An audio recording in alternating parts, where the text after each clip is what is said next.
الصراط المستقيم.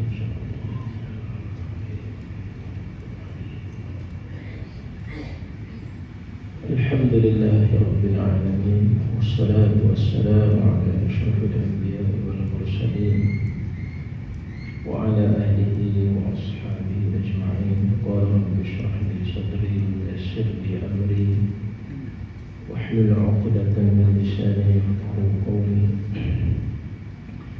سبحانك لا علم لنا إلا ما علمتنا إنك أنت العليم الحكيم. ولا حول ولا قوة إلا بالله العظيم العظيم. اللهم لا سهل إلا ما جعلته سهلا وأنت تجعل الحزن والصعب إذا شئت سهلا يا رب العالمين. أما بعد، Alhamdulillah malam dapat kita sambung ayat hadis 40 kita di bawah hadis yang ke 31 di bawah tajuk hakikat zuhud dan hasilnya. InsyaAllah kita sambung pada buku surat 408. Minggu lepas penulis kitab ini beritahu kepada kita berkaitan dengan penafsiran zuhud, iaitu meliputi 3 perkara yang melibatkan amalan hati, bukan yang melibatkan amalan anggota badan. Jadi yang pertama, minggu lepas seorang hamba itu lebih yakin pada apa yang ada di dalam tangan Allah daripada apa yang ada dalam tangannya. Maknanya keyakinan dia terletak pada Allah Subhanahu wa ta'ala. Yang kedua, sambungannya yang kedua, seorang hamba itu apabila ditimpa oleh musibah di dalam kehidupan dunianya, seperti binasa hartanya atau mati anaknya, maka kegairahan terhadap ganjaran sekiranya ia bersabar atas musibah itu adalah lebih besar, bukan perkataan dan, daripada sekiranya benda-benda dunia itu kekal bersamanya. Kita baca ni, kita terjemahan. Jadi kalau kita rujuk kita asal, dia ada keralatan, sedikit keralatan, mungkin teknik macam mana, daripada sekiranya benda-benda dunia itu kekal bersamanya. Kegairahan ini juga wujud dari keyakinan yang sempurna pada Allah, dan ia menjadi dalil zuhud di dalam kehidupan dunia, dan kurangnya kegairahan terhadap kehidupan dunia itu sendiri. Payah kita nak jadi seperti mana yang disebut di sini. Maknanya apa-apa ujian yang berlaku itu baginya di dunia ini tidak memberi kesan sangat, sebab dia mengejar pahala akhirat. Kalau dia diuji dengan apa-apa ujian atas hartanya, ila harta kau kena rokok, kena curi, kau terbakar, mati anaknya, dia sabar, sebab dia mengharapkan balasan akhirat yang lebih besar daripada kekalnya dunia tadi di tangannya. Sikapnya gairah untuk mendapat habuan akhirat.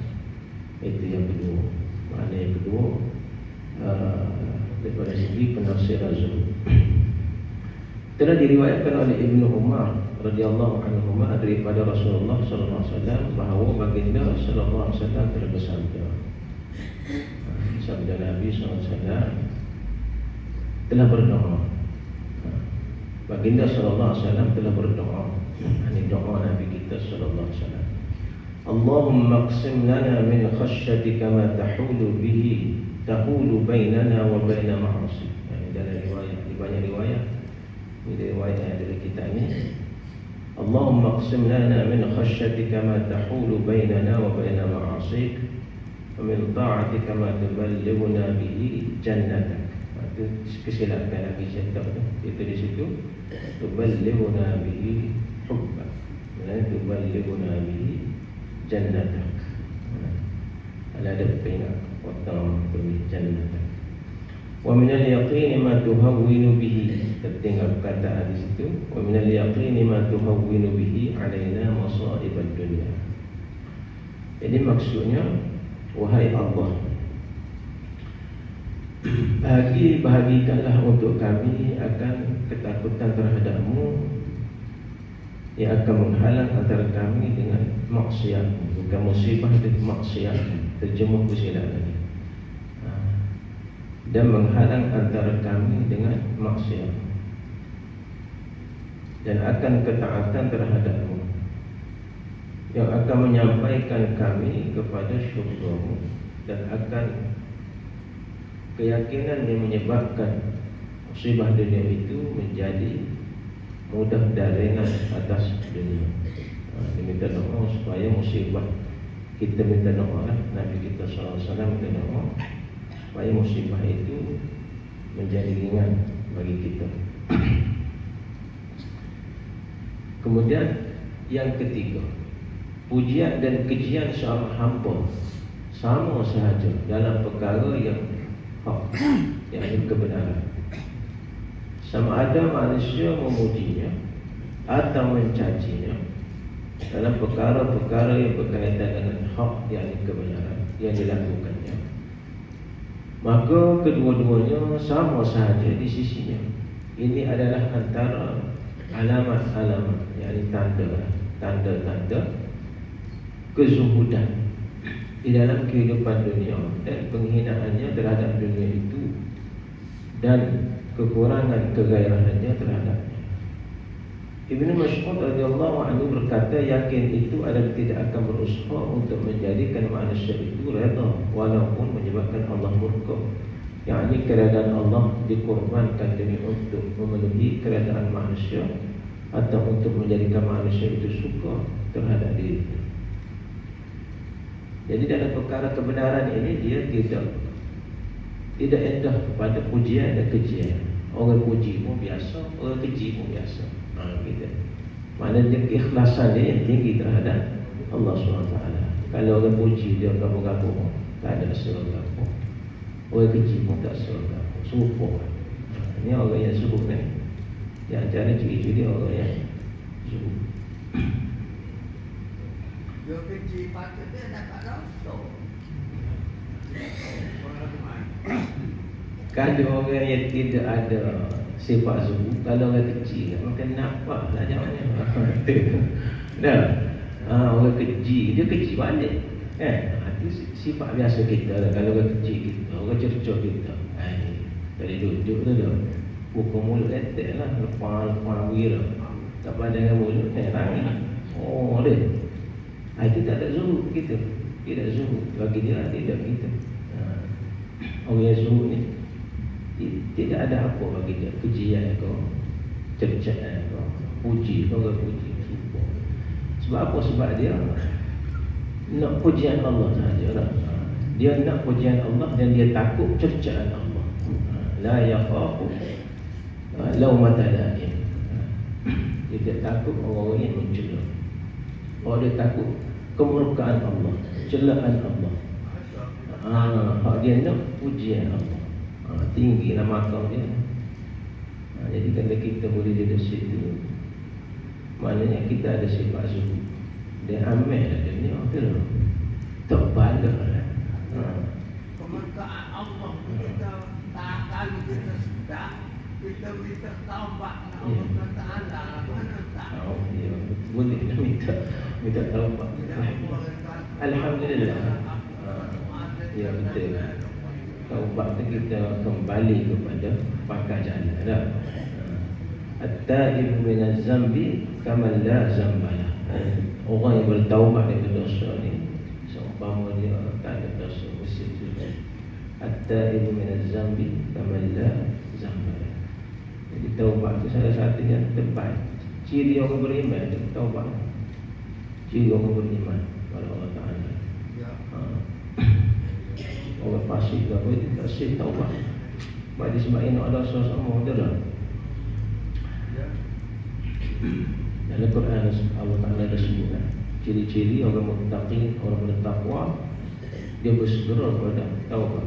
Wasari'u ila maghfiratin min rabbikum. Bersegera kepada taubat kepada Allah SWT, keampunan Allah Ta'ala. Iya.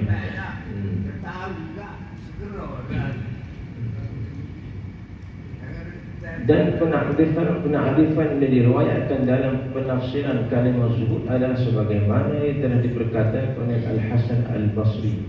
Penulis bawa lagi penarifan hak lain pula yang dibawa oleh ulama-ulama besar, alim ulama. Hasan Basri kata di sini, zuhud ialah apabila melihat seseorang, ia akan berkata bahawa si fulan itu adalah lebih baik dariku. Payah juga. Dia tu baik dah. Dia ni terbaik dah. Dia ni molek dah, tapi bila dia tengok orang lain, dia kata orang lain lebih baik daripada dia. Siapa nak puji orang lain? Payah. Kalau kita boleh tak nak kecil ni. Orang lain tu lebih baik daripada dia. Dia tidak dia. Maknanya ada sifat tawadhu, tidak sombong, tidak ujub, tidak bangga diri. Sebab dia ni lemah, sombong, tak ada gampu pada hadiah tu. Ada segala-galanya contohnya lah. Ada kelebihan, tapi disebabkan sifat zuhud yang ada dalam diri dia. Hasan Basri kata, kita tengok orang lain, dia jepung semua baik pada itu. Mu lebih jujur, mu belakang, orang lain belakang. Sebab dia nak suruh, dia ada sifat dalam diri dia ni, sifat rendah diri, tidak bangga, tidak sombong, tidak angkuh. Wahab bin Al-Wad rahimahullah berkata, zuhud di dalam kehidupan dunia ialah janganlah berputus asa atas apa yang telah luput darimu, dan janganlah kamu bergembira dengan apa yang datang padamu. Maknanya hak ilah tu jangan dia putus asa. Ya Allah Ta'ala uji, ya Allah Ta'ala ambil, dia jangan cepat putus asa. Tapi dalam keadaan yang sama, kalau Allah Ta'ala kurnia kita, anugerah kepada kita nikmat dunia yang berlimpah ruah, jangan pula kita terlalu gembira. Di sini dia panggil ada konsep apa? Konsep sabar dan juga syukur. Apabila diuji, dia sabar. Apabila dapat nikmat, dia syukur. Itu penarifan zuhud itu. Zuhud daripada segi Wahab tadi. Kemudian Az-Zuhri berkata, apabila beliau ditanya tentang zuhud, siapa sahaja kesabaran yang tidak diatasi oleh yang haram, dan kesyukurannya tidak diatasi oleh yang halal. Syukur tadi juga. Sufyan bin Uyainah berkata, zuhud di dalam kehidupan dunia ialah apabila dikurniakan nikmat, ia akan bersyukur, dan apabila ditimpa bala atau diuji, ia akan bersabar. Lebih kurang. Rabi'ah berkata, kepala bagi zuhud ialah mengumpulkan benda-benda dengan haknya dan meletakkan pada tempat yang berhak atasnya. Mengumpul benda-benda dengan haknya, dengan kebenaran, maknanya tidak melibatkan benda haram, tidak ambil benda orang lain, benda orang lain yang hak, dan meletakkan pada tempat yang berhak atasnya. Ini ada keadilan di situ, tidak zalim. Maknanya mengumpulkan sesuatu itu dengan cara yang sebenar. Kemudian As-Sufyan As-Thawri. As-Sufyan As-Thawri. Sufyan As-Thawri ini diceritakan dia seorang hartawan, orang kaya. Sufyan As-Thawri bukan orang miskin. Kita ingat kalau orang zuhud ni orang miskin, tak ada piti dah. Tak ada piti, kata orang zuhud dia tak ada piti dah. Sufyan As-Thawri ni hartawan, diceritakan dia adalah hartawan, dan dia seorang alim yang besar, ahli sufi. Zuhud di dalam dunia ialah pendek angan-angan. pendek angan-angan. Kita ni panjang angan-angan dah. Umur 70 pun tanya anaknya lagi dah. Itu campur setan tu. Tanya dia motor. Tak lagi. Apa? Anaknya dia tu. Pak boleh makan 4-5 tahun lagi dah. Ya. Umur kita 70, 75 dah 80 tapi tanya dia. Itu cicit dia bagus dah. Itu zuhud juga. Dia tanya untuk orang lain makan. Bukan untuk dia. Itu zuhud lah. Contohnya lah. Tapi sebenarnya disebabkan dia ada angan-angan tak ni tu dia boleh buat benda-benda kita dah. Sebab ada satu ungkapan kata a'mal li dunyaka ka'annaka ta'ishu amanah. Buatlah kerja dunia ni seolah mula hidup sama-sama. Wa'mal li akhiratika ka'annaka tamuta wala. Tapi buat amal akhirat tu macam nak mati esok. Itu sebut juga. Maknanya dalam Islam ni tak boleh tinggal dunia. Cuma jangan letak dunia dalam hati. Letak dunia di tangan je. Kita akhirat dalam hati. Itu sebenarnya suruh. Bukanlah lain-lain yang tadi tidak. Cuma nak ceritanya angan-angan yang ada pada manusia itu panjang semua lah. Tapi Sufyan Ats-Tsauri kata pendek angan-angan. Bukannya makan makanan yang kasar dan memakai pakaian yang lusuh. Tengok, bukan. Maknanya makanan yang kasar agak makan benda-benda biasa-biasa lah. Tidak berzat. Maksud cari makanan yang sedap-sedap dah. Tidak. Ataupun pakai pakaian yang lusuh, soyok dah. Dia tidak zuhud, tidak program zuhud tu. Al-Imam Ahmad berkata zuhud dalam kehidupan dunia ialah pendek angan-angan. Imam Ahmad serupa juga. Dan berputus asa terhadap apa yang ada dalam tangan manusia, yakni tidak mengharapkan apa yang ada di dalam tangan manusia. Dia tidak berputus asa apa yang ada dalam tangan manusia. Ini orang kadang-kadang dia nak pecah tangan orang. Kau tanya sendiri pun pada.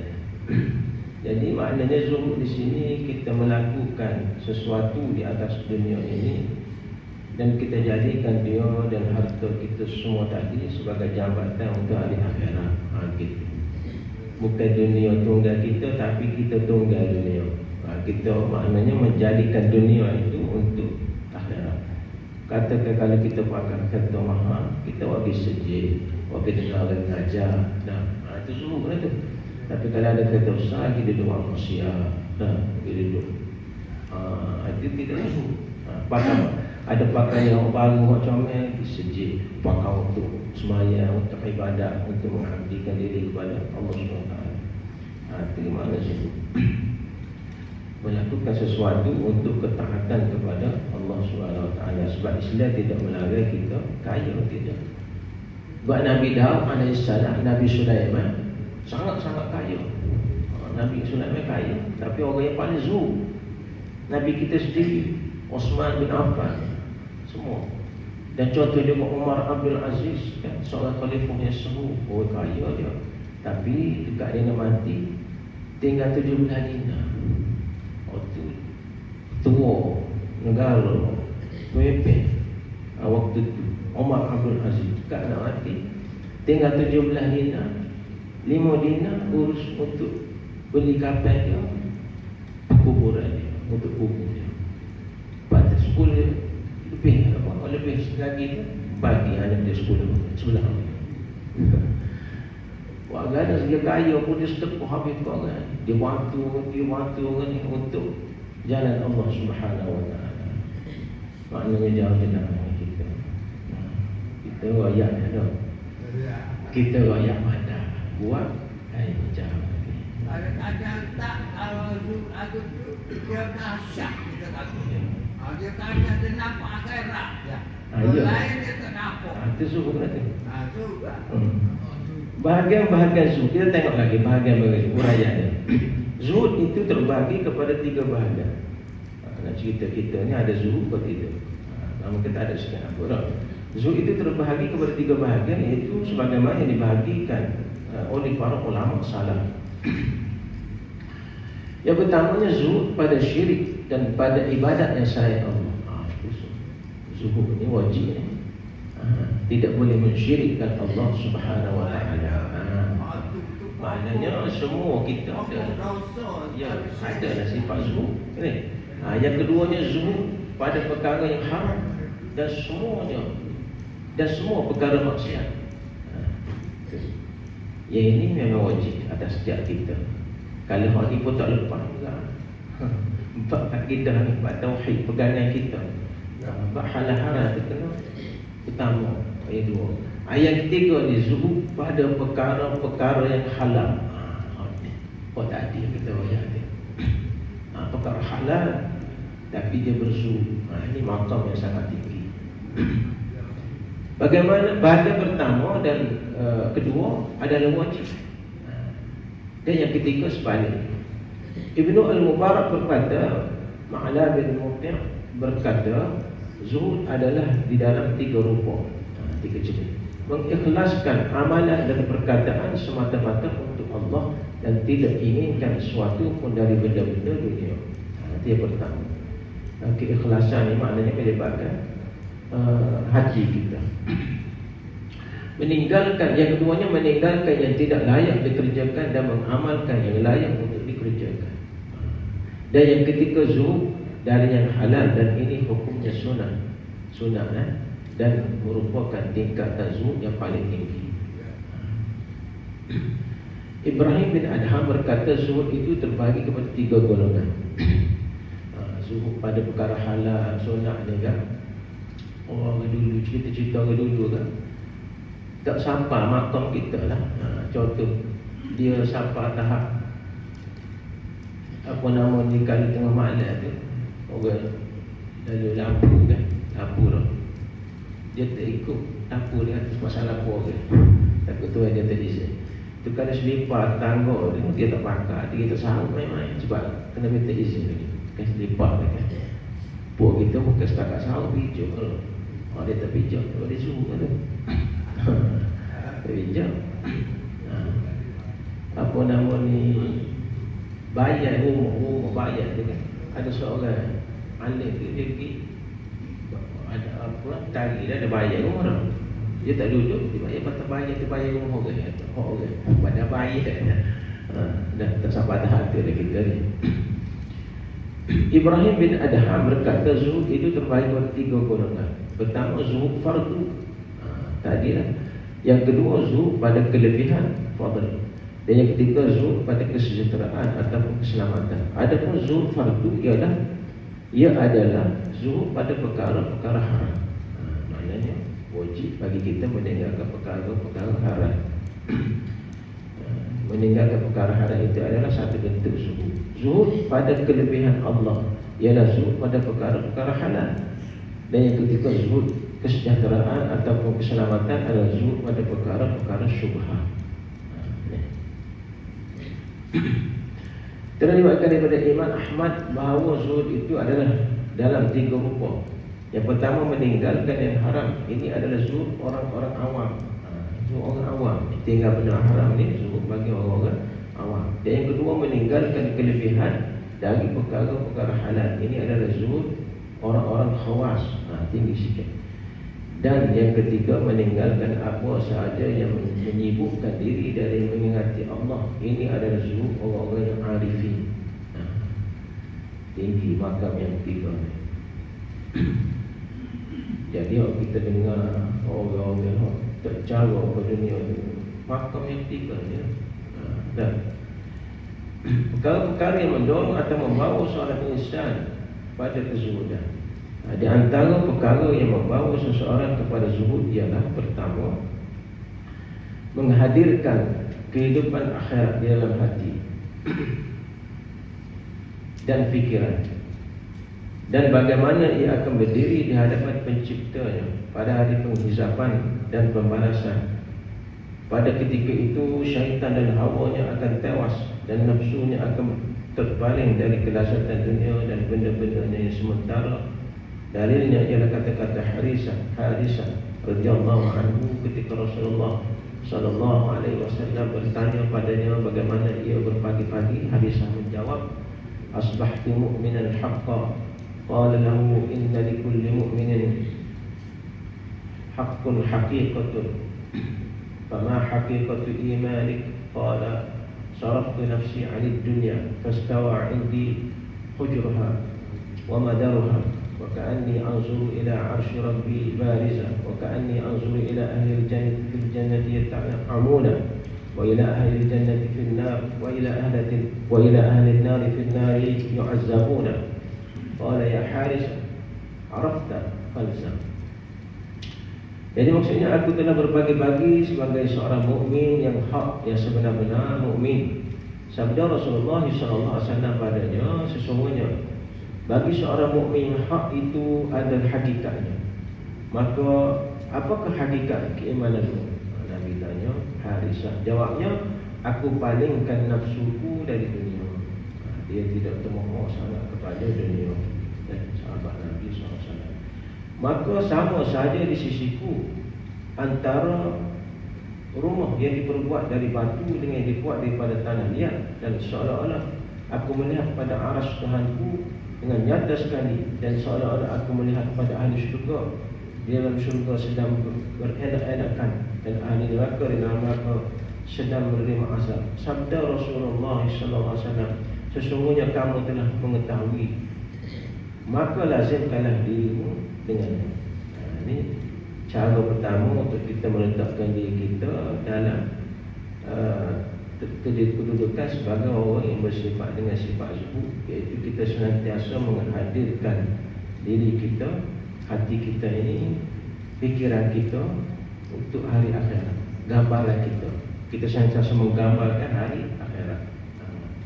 Itu Nabi sebut dalam bab sembahyang pun, as-salatu minal akhirah, dan sebutlah sembahyang ini sebahagian daripada akhirat. Mana bila orang itu sembahyang kat takbir Allahu Akbar, seolah-olah dia masuk alam lahir. Kalau boleh apa dalam ibadat solat kita lagi tepuk tak apa.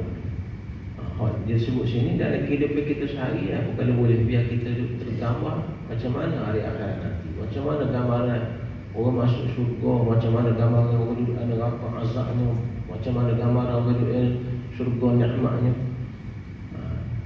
Nak tahu nikmat syurga ke apa, kena belajar lah. Kena menuntut ilmu, kena cari, kena belajar. Bagaimana kita nak tahu azab orang yang ada dalam neraka, kena belajar juga. Gambaran-gambaran itu boleh mendatangkan diri kita, hati kita menjadi zuhud. Nabi kita sebut as-salatu minal akhirah. Sembahyang itu sebahagian daripada akhirat. Fa iza dakhalta fiha kharajta minad dunya. Nabi kita kata kalau kamu masuk dalam sembahyang itu, seolah-olah kamu keluar dari dunia. Hati kita lah. Maknanya di situ akan adanya kekhusyukan dan sebagainya. Tapi kita ni akan terkebir di situ, bukan masuk dalam akhirat. Tu pergi luar tu. Pak kata mana naik kereta motor tu. Siap tu beli pakai beli balik semula. Ni. Tak kata kau ke kita pun kita juga dah. Tambah-tambah lagi kita memang niat lagi beli. Nak beli bagai. Duk koyak. Goni sekilo, tambah-tambah bini kiri tadi kan. Sebelum semaya kiri. Beli bawah sekilo. Bawah putih sekilo, bawah besar sekilo. Macam-macam kiri. Beras kapit. Duk semaya Allah Akbar. Dia tak mari dah masih. Siapa beli begitu gini bayar siap kan. Allah semaya. Misalnya salam. Sedangkan Nabi kita raya as-salatu minal akhirah, semaya itu sebagai daripada akhirat. Fa iza dakhalta fiha kharajta minad dunya. Masuk dalam dia tu macam mungkin kau topik dunia, topik ana dunia. Bukan body, hati kita. Itu zuhud. Kalau kita boleh buat gitu, alhamdulillah. Kena ikhtiar, kena usaha. Amun ni terlalu ya. Dan kita belajar juga. Lama dah kita belajar hari ni, kita cuba diri kita macam mana. Kadang-kadang tak nak masuk juga. Bagi kerana kita pun orang juga, betul tak? Allah mari musim. Situlah permainan syaitan. Syaitan main. Dia mari bawa minta kita pergi situ, di sini. Baca sebelum semayang itu baca lah. Ya Rabbi a'udzubika min hamazatis syayatin wa a'udzubika rabbi yahdurun. Baca qul a'udzu birabbin nas, qul a'udzu birabbil falaq. Baca doa, minta at-ta'awuz, minta ya syaitan itu lagi jauh. Dia memang dia tak lagi, dia lagi sebentar lagi. Nabi kata masa orang depan tu dia lagi terketuk kan. Lagi pada ketuk. Nabi sebut dia ketuk supaya tak sedang kan. Lagi. Wahabi orang depan mari pula. Waktu bila bangun bangkit qomat, dia lagi pula. Dia takut. Waktu wahabi qomat mari pula kita. Jadi itulah gangguan kita dalam semayang. Walaupun kita apabila kita sudah usaha bersungguh-sungguh nak meletakkan diri kita tadi betul-betul dalam semayang, seolah-olah kita keluar dunia, tak berjaya juga kita berserah kepada Allah Ta'ala. Itu usaha kita. Hak tak sila tak usaha langsung. Mari jangan kata siap sedia gapo. Saya lebih nak bodoh kita kan Allah Akbar kita maya saja kita bebas takut semaya kita tadi disebut oleh Allah Ta'ala wailul lil musallin yang kawil bagi orang salat. Allah Ta'ala capuk semula semaya patah kepala kita, patah muka kita. Nak waniya sebelah. Kita kena usaha biar semaya kita tadi betul-betul berkualiti. Zuhud mana ke arah tu lah. Semua ibadat kita ada kualiti. Itu zuhud sebenarnya. Yang menjadi, yang memberi pemangking sumbangan kepada semua ibadat kita tadi dunia. Mungkin dengan baju kita comel, dengan piah kita bersih, semangat nak semaya dah. Mentak kata zuhud kat pakai piah bohu, penuh dengan peti sawu, penuh. Pakai baju busuk bangang, temu, tak kosong semaya. Orang tepi kita pun tak kosong, jadi berdosa pula kita dekat orang. Orang tanya apa kita tu nak suruh zuhud, tak jadi. Dia kena berbuah barang biasa tak. Sebenarnya dia ada. Orang panggil apa? Faktu pemangkin. Menambahkan lagi kita kekosongkan semangat nak beribadah. Kena bila ada kita bawa busuk. Orang makan barang putih tak boleh. Nak tepi Nabi tak boleh bagi sejik. Makruh. Bang orang di tepi mengganggu. Bang yang busuk tak boleh mengganggu. Jadi ada setengah orang dia faham suruh kita. Dia faham bakar piyok. Petik sawu, doang. Sampai camping tu agak selipar sakit kaki pula. Kena kecimani pula pas hospital. Memudaratkan diri. Allah Ta'ala kata wala tulqu bi aydikum ila tahlukat. Jangan sekali-kali capuk dirimu dalam kebinasaan. Kita sekolahnya nak zuhud tak akan selipar. Tak boleh selipar. Orang nak jalan kaki ayah ke sedih. Pecuh kaki. Luka pada kecimani, buruk. Pas hospital. Susah pula. Seminggu tak mari semaya sedih awak. Uzur doktor tak boleh pergi mana-mana. Bagus. Jadi masalah pula. Kena pakai selipar. Selipar mahal pun tak apa, dia kesejik. Bukan juga maksudnya. Sebab selipar kita akan jadi saksi kita pula. Gitu. Ini kajian insyaAllah kita sambung sudah dengan kehadapan Allah Ta'ala. A'udzubillahi minasyaitanirrajim. Bismillahirrahmanirrahim. Alhamdulillahi Rabbil Alamin. Wassalatu wassalamu ala asyrafil anbiya'i wal mursalin wa ala alihi wa sahbihi ajma'in.